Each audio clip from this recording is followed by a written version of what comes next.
As government continues to popularize science, technology and innovation as an instrument for economic development, a call is being made for greater investment in the sector.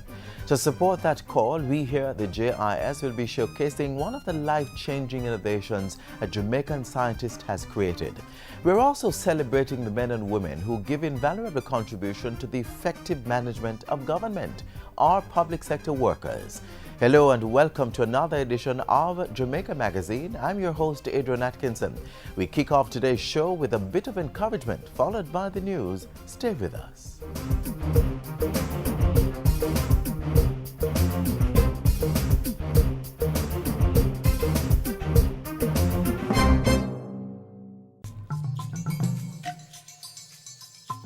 The Ebola virus is transmitted through direct contact with an infected person's blood or other bodily fluids like saliva, urine, stool, and semen.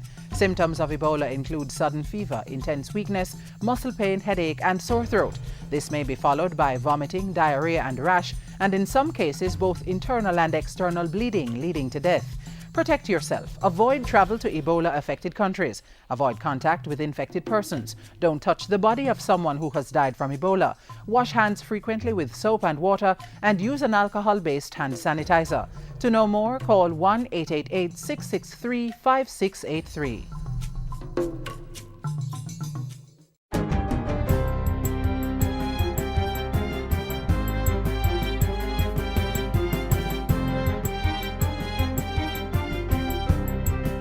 Good day, I'm Andrea Chisholm and this is your JIS News for Monday, November 17. Government has reiterated its commitment to dialogue with various public sector groups as wage negotiations continue for the contract period beginning 2015. Finance Minister Dr. Peter Phillips says the administration has set aside a sum of money to grant an increase to public sector workers, but warns that it has to be in line with requirements under the economic reform program with the IMF. We have to find a meeting point that will allow their need for increased remuneration to be addressed by the various member groups, constituent groups, and our need to maintain the path of fiscal consolidation and wage expenditures to be met also. In the meantime, head of the IMF mission to Jamaica, Yankees Martin, has underscored the importance of constraining the public sector wage bill to continue the process of economic reform. By constraining the wage bill, you would create more room for example, social spending or infrastructure spending, which is critical for economic growth, notwithstanding the overarching fiscal constraints. So we see this as a very important part of the fiscal policy agenda.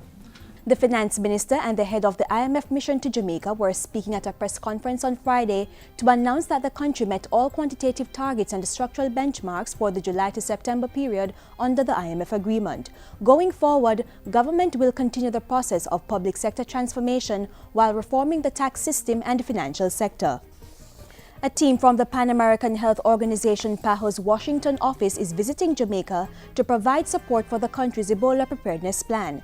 It's part of a schedule of visits to several regional countries. Among other things, the team will be examining surveillance, points of entry, laboratory capacity, contact tracing, and risk communication.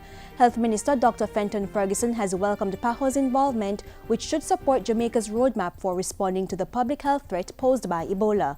The Ministry of Health has put in place a coordination, monitoring, and evaluation committee, which is closely monitoring all aspects of Jamaica's response. The Edith Dalton James High School in Western St. Andrew recently received a new block of 5 new classrooms and a library resource center.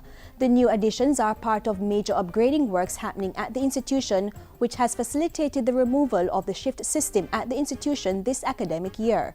Education Minister Reverend Ronald Thwaites has lauded the school's management for using their limited resources along with the ministry's help to enable the project's successful completion. You have done your classrooms for approximately just short of $18 million, when the commercial estimate to do the job was $40 million. I really want to pay tribute to you for being exemplary in using limited resources to the very best advantage for your students. Construction of the classrooms was spearheaded by the Ministry's National Education Trust, while work on the Library Resource Center was initiated by the school's administration. Edith Dalton James High also received 400 desks and chairs from Food for the Poor. And finally, the Jamaica Constabulary Force's capacity to respond to cybercriminal activities is being strengthened. This comes by way of a recent cyber incident investigation and analysis course at the National Intelligence Bureau. State Minister for Science, Technology, Energy and Mining, Julian Robinson, says there will be further training to include key public and private sector entities. We have to ensure that the major public sector institutions and also some critical private sector institutions like our telecoms and other infrastructure companies, that they also have the capabilities, because they are also potential targets for cyber criminal activities. In the meantime, Minister Robinson says the implementation stage of the Cyber Emergency Response Team is well advanced and should come on stream next year. We have gotten technical assistance from the International Telecoms Union and also from the OAS to equip the facility and also to provide training for the persons who will staff that facility. We have identified the space at eGov, and we are in the process now of procuring the equipment. And that's it for GIS News today. I'm Andrea Chisholm. Thank you for watching.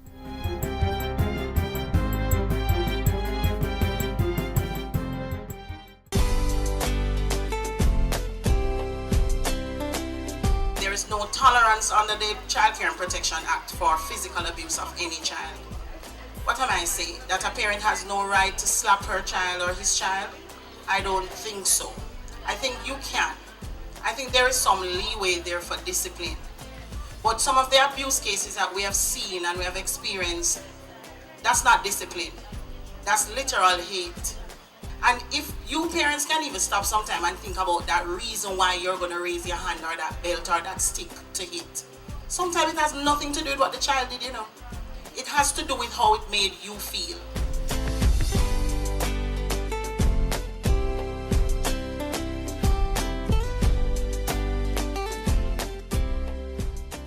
This past week, Prime Minister Portia Simpson Miller answered some burning questions related to the National Housing Trust's purchase of a 10-acre property in Trelawney. Details are next in today's episode of Jamaica House Weekly.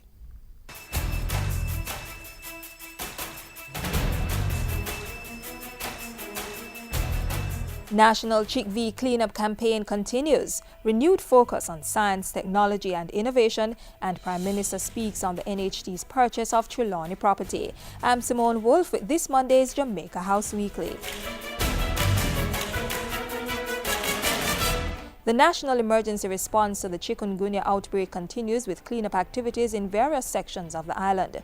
Led by Colonel Daniel Price, the National Health Emergency Vector Control Cleanup Team conducted a successful two-day exercise in Portmore on November 8 and 9. The focus was on eradicating mosquito breeding sites in 27 communities across the municipality. The team removed 64 truckloads of material from the communities and disposed of household and industrial items such as old stoves, refrigerators and tires. Last week, Prime Minister Portia Simpson Miller called on all state agencies to facilitate the development of innovators as the government increases its focus on science and technology for economic development. Mrs. Simpson Miller was speaking at Thursday's awards ceremony for the National Medal for Science, Technology and Innovation. She said some agencies had become too focused on their regulatory role to the detriment of their responsibilities as facilitators. The Prime Minister said part of government's strategy for supporting the development of S&Ts involves pursuing greater promotion and protection of brand Jamaica.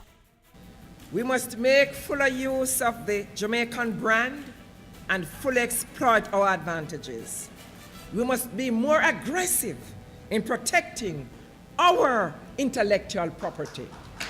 Mrs. Simpson Miller said government was also reviewing regulations and laws with the goal of developing a blueprint for the island's nutraceutical industry.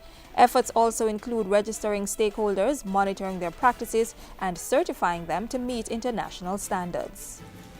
The extracts of our medicinal and other plants will be harnessed and brought to market under controlled best practices. We can do it. Other countries have been doing it. We can do it too.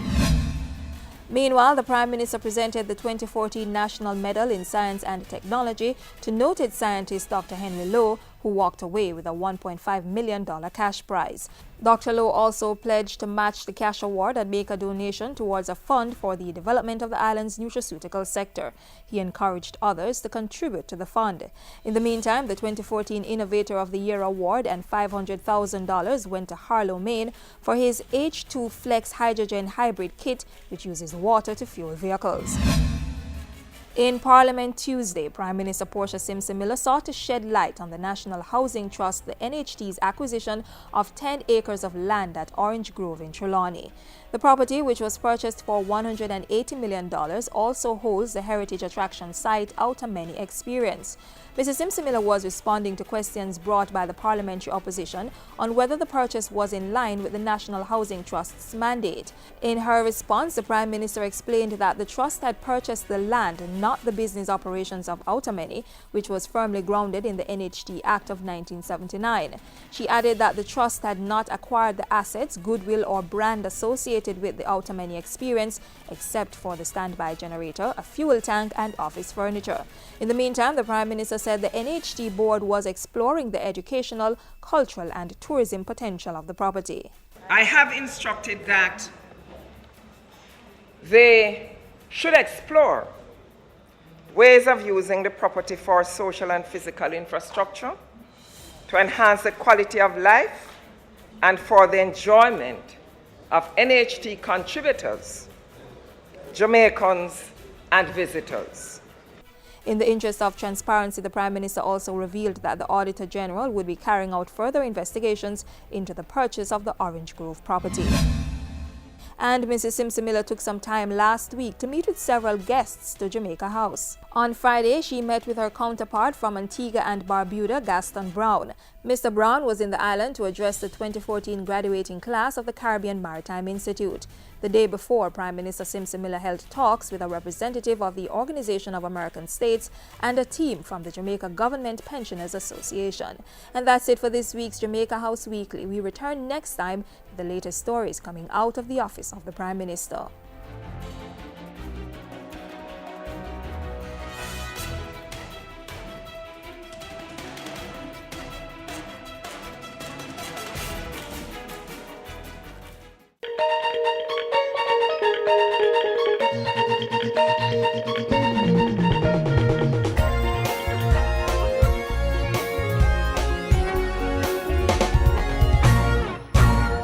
Welcome to the FSC Minute. I am Nadine Newsom. Today, I speak with Larice Edwards-Brown, Director of Investigations and Enforcement at the FSC. Welcome to the FSC Minute, Larice. Thank you for having me, Nadine.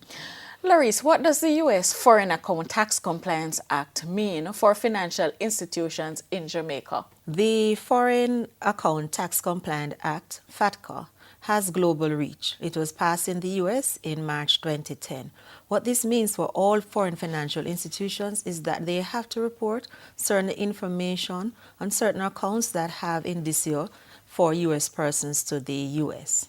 How and when will this process begin in Jamaica? In Jamaica, the signing of the Intergovernment Agreement, the IGA, was signed on Thursday, May 1, 2014. Jamaica has chosen to protect its financial institutions by signing the IGA, and that will help the process regarding the withholding tax. It also requires that local financial institutions will have to perform three principal tasks. One, they will have to identify new U.S. customers or U.S. persons. They'll have to examine existing customer information for the U.S. indicia status, and they'll have to report annually on these accounts to the IRS.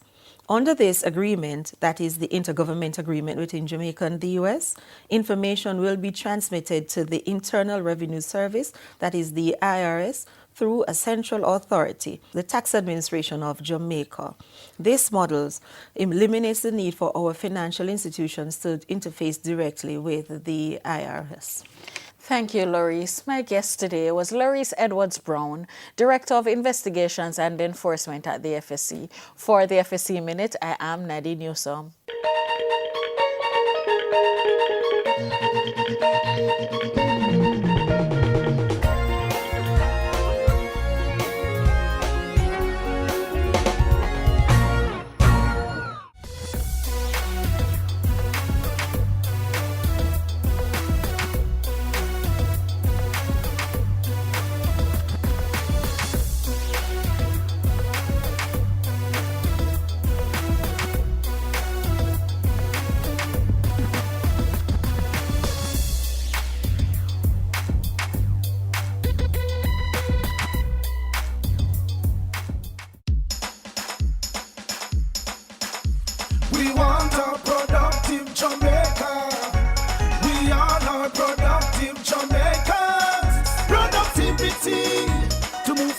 on this land. Productivity, that's the way to go, we should understand. Productivity is the way to go for all us Jamaicans. Small business, big business, old and young, we are tell every woman and man.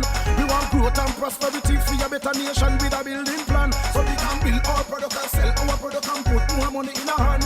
Our economy can rise to a level and build a better nation. Productivity, to move forward on this land. Productivity, that's the way to go, we should understand. Productivity, to move forward on this land. Productivity, that's the way to go, we should understand. Productivity. Productivity, pathway to prosperity.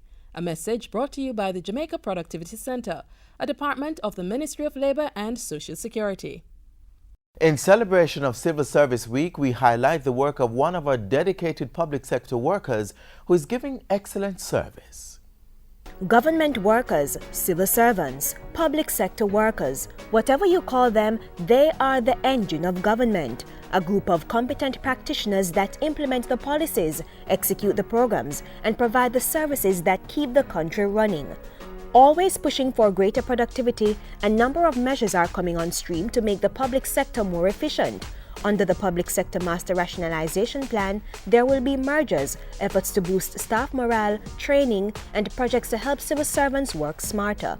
It involves every aspect of government: healthcare, security, education, and administration. To transform the public sector, you have to transform it to make it more responsive to the service that it gives to the public. We have the skills in the service, and we must get to work and make sure that we transform Jamaica to make it a place to do business easily. And government workers have been heeding the call, delivering quality service.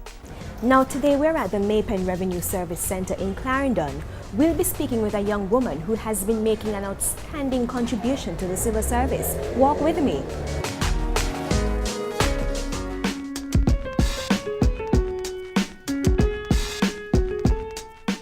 Enjoy the rest of your day, and thank you for calling Tax Administration's Customer Care Center.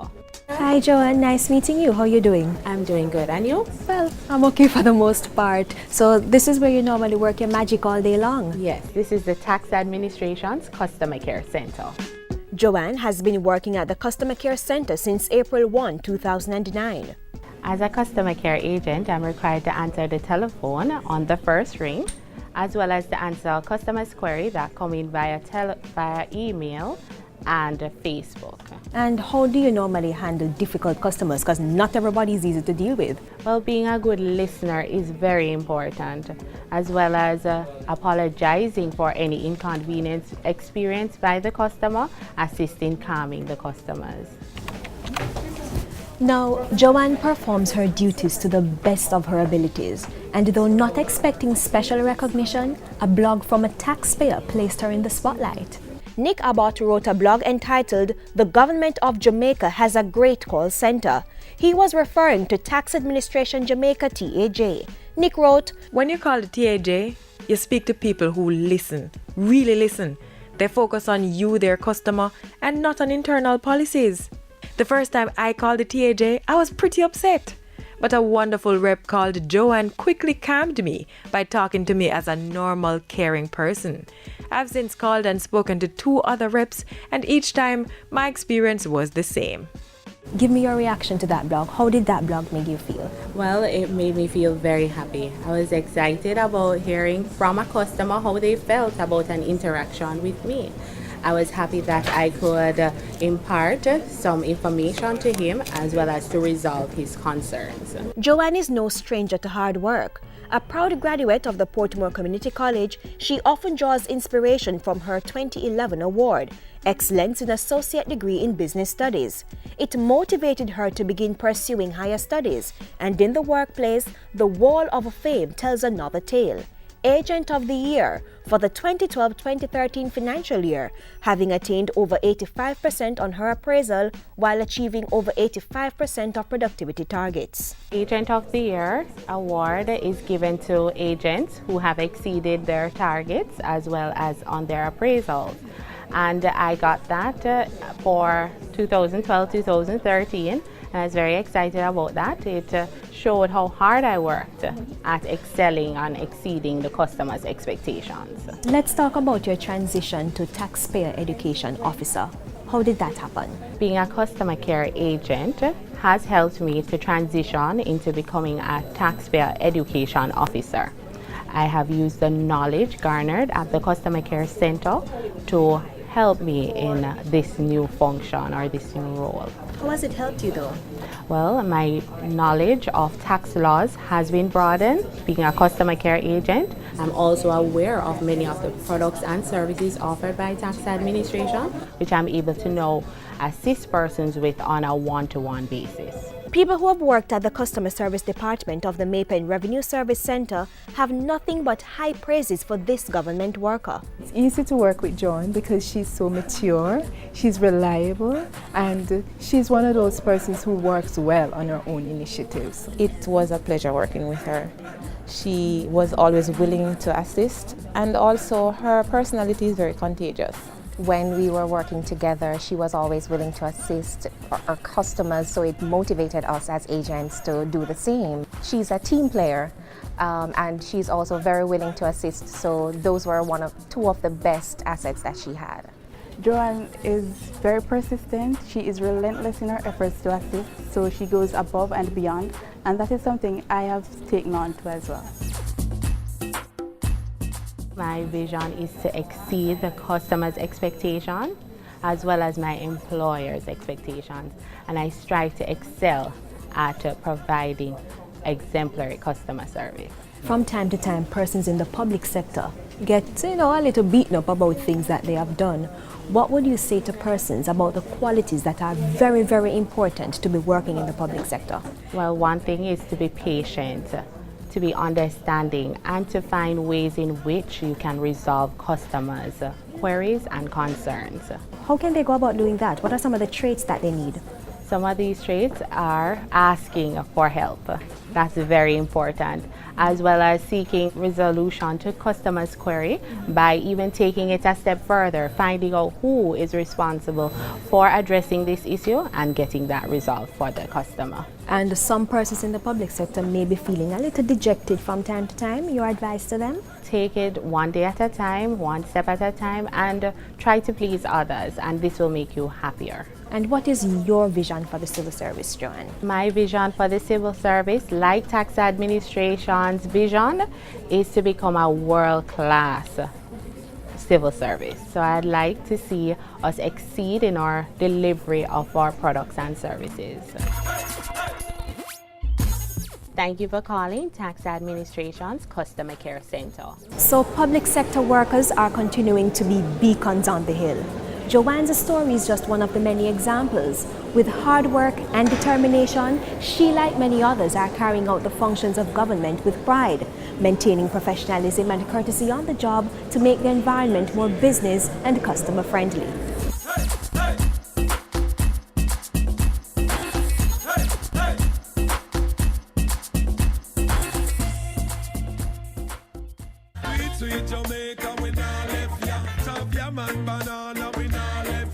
Finger-licking jerk chicken, Helcher fish and bami, we run down yam and banana, roast breadfruit, sweet potato pudding.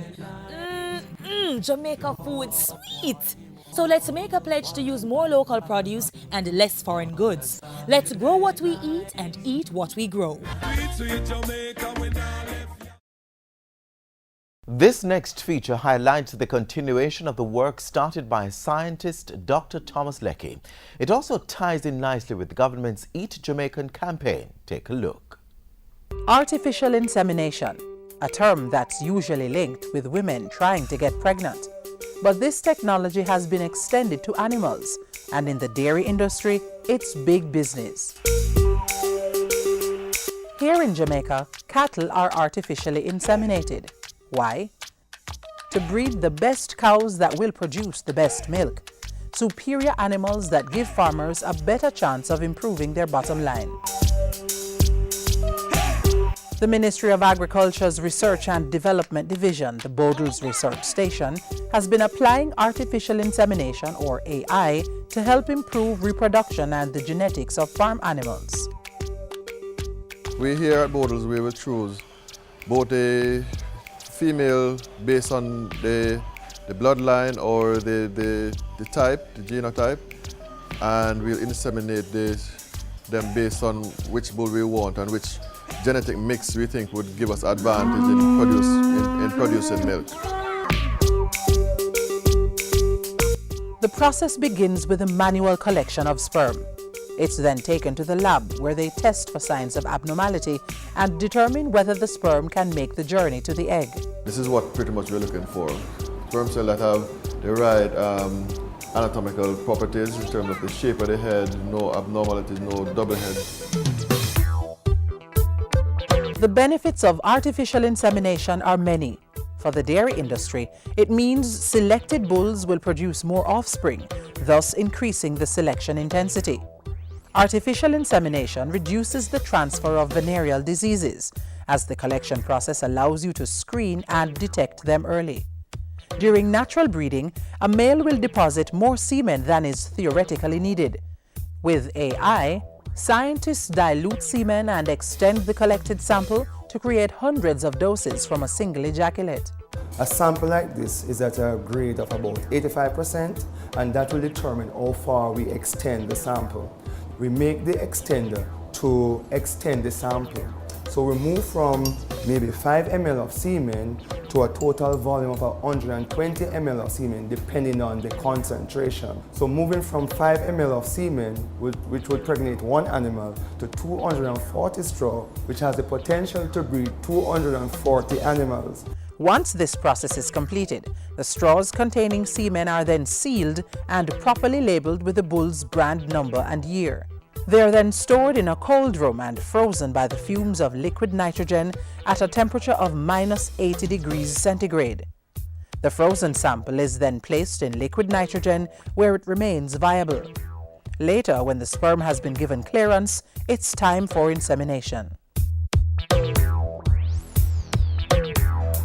And after a few months, a sterile set of calves, superior animals that will produce milk of the highest quality. These calves will not be allowed to take milk from their mother or mate naturally as they get older. Some will be transferred to farms to be integrated into the farm population, but for those left behind, the cycle continues.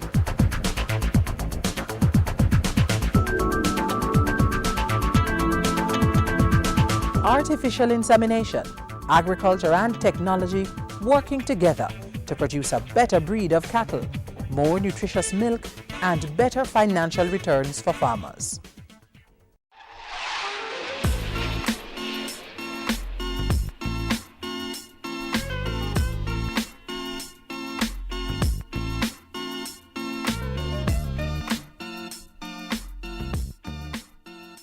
And that's our show. Have comments, queries, or just want to send us your regards? Email us jamaicamagazine@jis.gov.jm. You may also join us on social media by liking our Facebook, Twitter, and YouTube pages. Need more information about government policies and programs? Be sure to visit our website, jis.gov.jm. On behalf of the entire team here at the JIS, I'm Adrian Atkinson. Thank you for watching.